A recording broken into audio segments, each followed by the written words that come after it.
Welcome to another episode of The Swell. I'm your host, Maya Mahoney, and today I'm joined by our CEO and founder, Chip McGraw. How you doing? And today we're going to be talking about his experience as a business owner during COVID, ways that he had to adapt during this time. And so we'll start off. Can you talk about some of the issues that you first experienced as a business owner during COVID?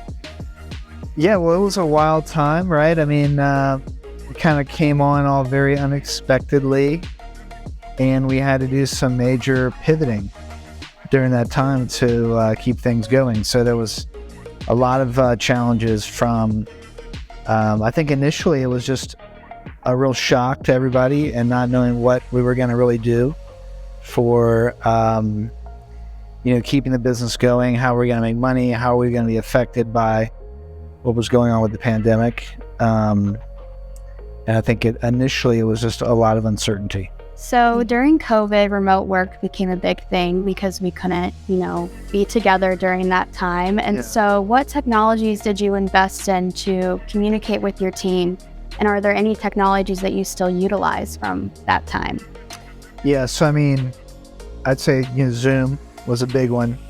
I wasn't really a Zoom user prior to that. I mean, I think Zoom's been around for quite some time, but we really adopted Zoom during that period of time. Lots of Zoom conferences. Prior to that, I was pretty much just a pick up the phone kind of guy.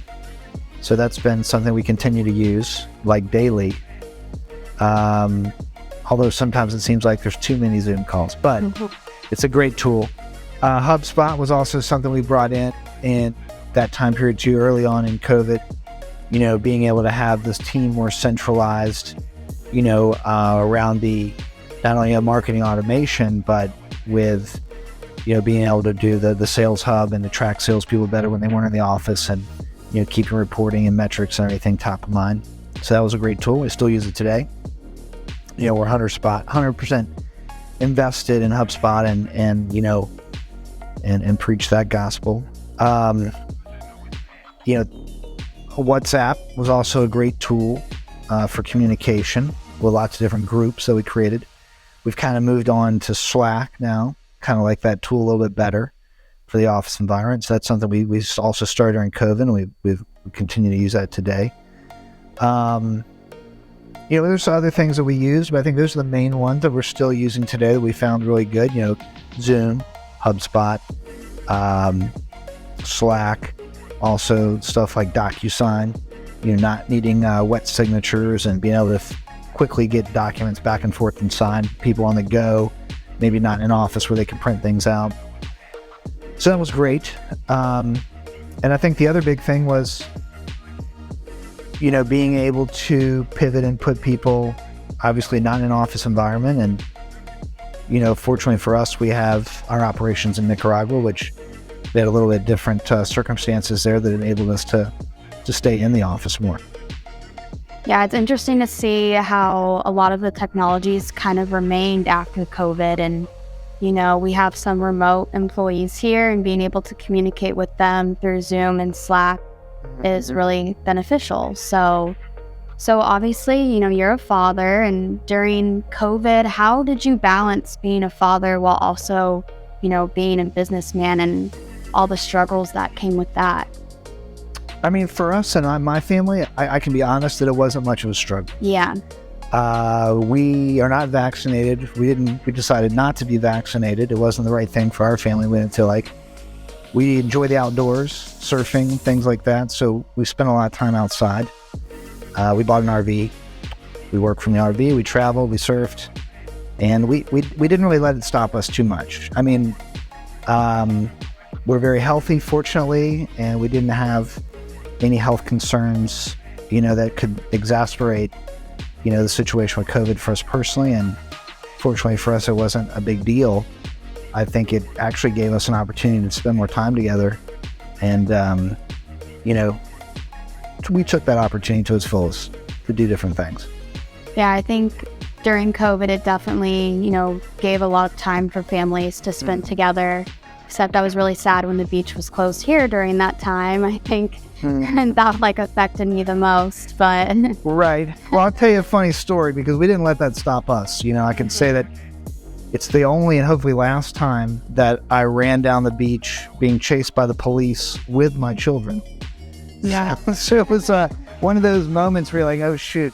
so late to be on the beach. Maybe this wasn't such a good idea and setting a bad example for my children as we got chased out of the water for surfing, which was totally ridiculous.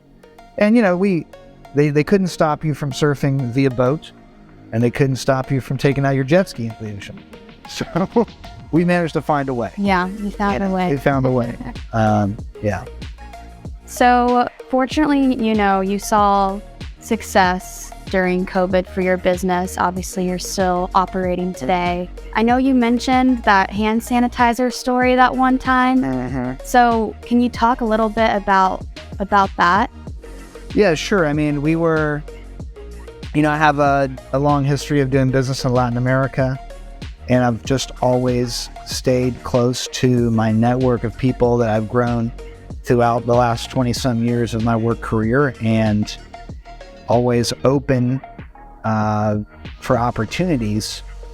And really and truly, when COVID started, I was very concerned. I didn't know how we were really going to stay in business. I didn't know how that was going to affect us. And like I said, we were looking for, I wanted to see how I could capitalize on it. Well, I just happened to, get a phone call about an opportunity in hand sanitizer, and made a few phone calls to other people I knew through my network. And we were able to put together a really nice business selling hand sanitizer. And we're very fortunate to have the right contacts at the right time, and we're able to move quickly to make that happen. And helped out our company tremendously as we were doing those marketing efforts for the group that we put together the hand sanitizer deal with. So that was really great. It was a flash in the pan, short-lived thing, but it was a hard and fast, working around the clock for 4 months, 20 hours a day to make it happen. But it saved our business for sure. It gave us a big opportunity. And we did a few other different things during that time period that were kind of outside of the regular course of our business, and we're not doing any longer today, but there were things that were, timely, and we were able to pivot because we used the resources that we had, to be able to move into some other opportunities during that strange period in our lives. Yeah, I think as a business owner, you have to sometimes step out of the box and adapt to situations as they come. So it sounds like with the hand sanitizer story, you kind of saw an opportunity to maybe, do something that you wouldn't normally do for your business, but maybe ultimately saved you in the end. So yeah, it's certainly, as an entrepreneur and someone who I think I'm a bit of a survivor and have been kind of build things on my own, you have to, you can either crawl into a hole in the face of issues and problems, and a lot of people could think, oh, well, the whole world's coming to an end. Or you can, pull up your pants and, put your shoes on and go out there and, try to do whatever you got to do, if it's even digging ditches. Whatever you got to do to make it happen. So some people are more adaptive. I try to be more adaptive and just go out there and make things happen, even when all seems to be crumbling. Yeah. And so, we're not in quarantine anymore. COVID's kind of run its course. But what would your advice be to business owners that are going through a challenging time right now and, struggling to find success, whether it be COVID related or not? Well, I think for us, a couple of things that we did right off the bat, like I said, I looked to see where I could find other opportunities that might have been advantageous to the particular situation at hand. For me, that ended up being hand sanitizer. We also immediately took action to try to get all of the programs that the government had put out there.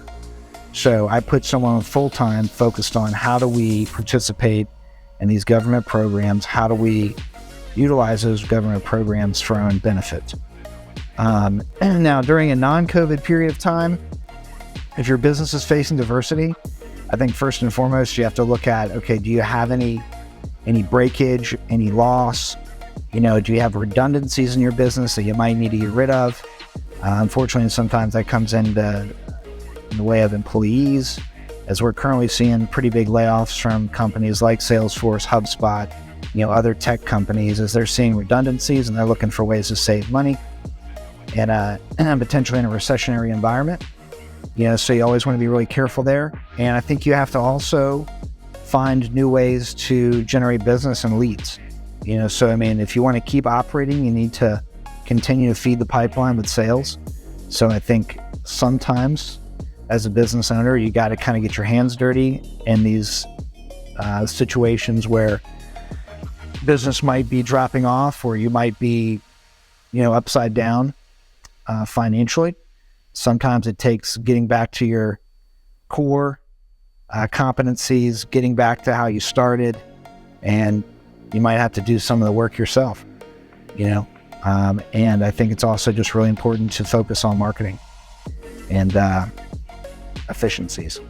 Yeah, I definitely think, being open to take risks, having to adapt, or, maybe lessons that you learned from COVID that you can apply now to how you run your business, it sounds like. Absolutely.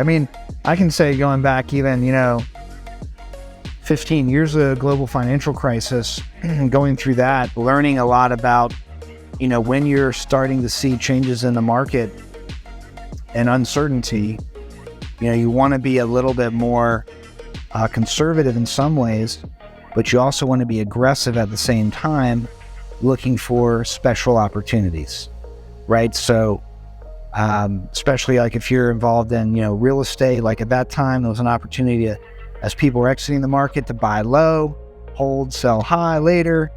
Someone else's problem could end up being your opportunity.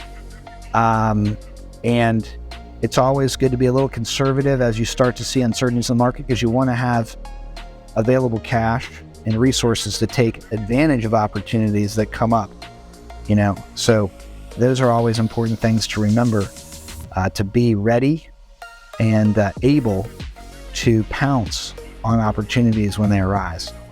Obviously, they have to be good opportunities. They got to be vetted out. But, it's better to be ready for those kind of things than to be caught off guard. And I think if things like the global financial crisis, COVID, they can teach us to be ready. When you have uncertainty in the marketplace, but also be willing to pivot and make the necessary changes to stay alive. Yeah. Well, thank you, Chip, so much for all of your insight and words of wisdom. As an entrepreneur, you're someone that we all look up to here at McGraw. So thank you for sharing. All right. Well, thanks for having me again, and see you guys next time. See you guys next time.